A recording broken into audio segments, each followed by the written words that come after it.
Hey guys, welcome to another video. Today we're going to be talking about the E-2 investor visa. It's again one of the visa types that can help you move yourself and your business to the US. Now, this can be done in various ways. We've already talked about the EB5 investment scheme and we've talked about the L1 visa. Both of these should be familiar to you because there will be references from that in this video. If you've not checked that out, make sure to do that on my channel. Now, we're going to be talking about the E-2 visa for investors and employees. How does it work and what is the key over here? So, a few things that I like about this visa and a few things that I don't like about this visa will be coming up. So, just go ahead and check out in the video. So, the E-2 treaty investor visa allows the investor to live and work in the US to direct and develop the business and allows entry of executive, management, and essential skill employees.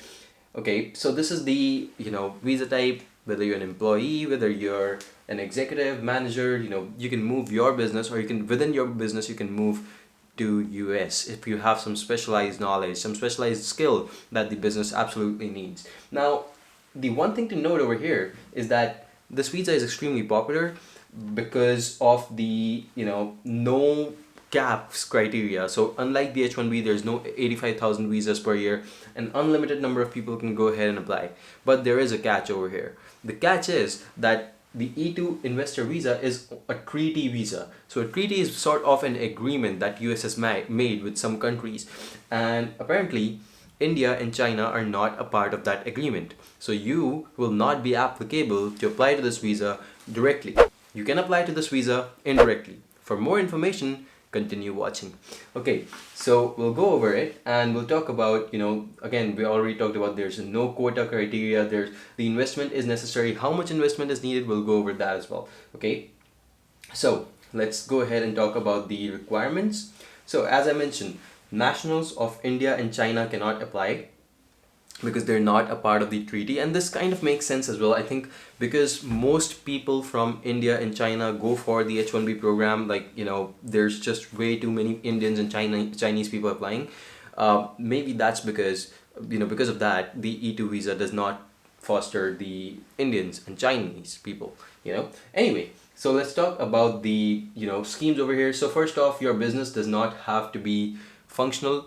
You may not even have a business. You may be thinking of purchasing a business in the US. Okay, there can be various ways to go about it. If you're buying an existing business, money could be in an escrow to be only invested if you are granted an E-2 visa. An escrow is basically a service which you can, a third party where you're keeping the money temporarily.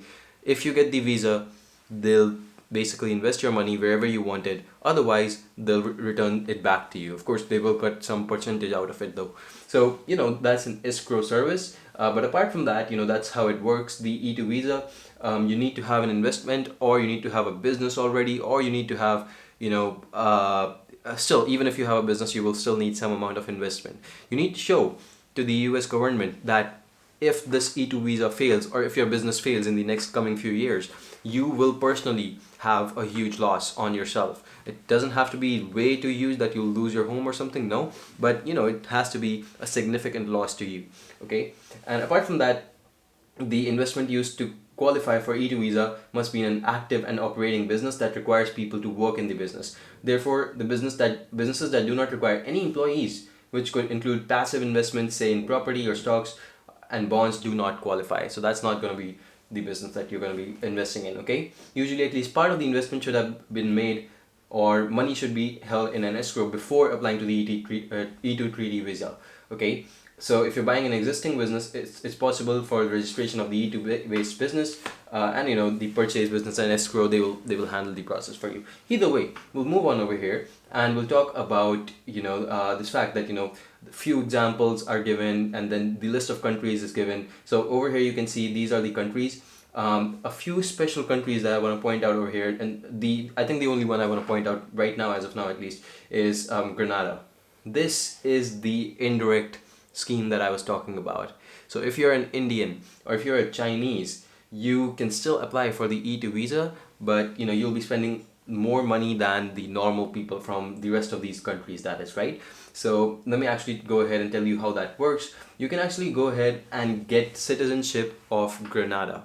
That's one way. If you're an Indian or Chinese national, you can go ahead, you can invest in a property in Grenada, and or you can pay a donation of $150,000 US dollars to the Grenada government, and that's non-refundable. Of course, they'll give you the citizenship. Or you invest $200,000 in a Grenada property, I believe $220,000 or so. Invest them in a property, and then you get the citizenship of Grenada. It's instant. It happens at the same time.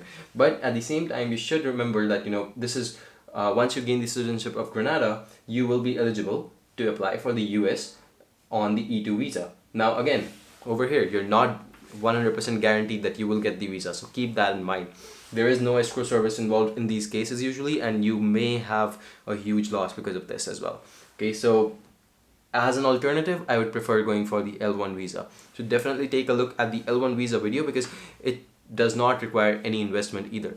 Okay, for now, I'll go on about the number of conditions are mentioned over here. That you should own at least 50% of the business. The investor will direct and develop his her investment, so you will be a part of the business that you're investing in. The enterprise will be active. It shouldn't be the case that when you move to the US, the enterprise shuts down. So these things will be there, definitely. But there's really the important parts. I've already told you about them already. Now the amount of investment that you need over here comes to the picture, and most businesses will recommend that most people will recommend that you have at least $100,000 of investment.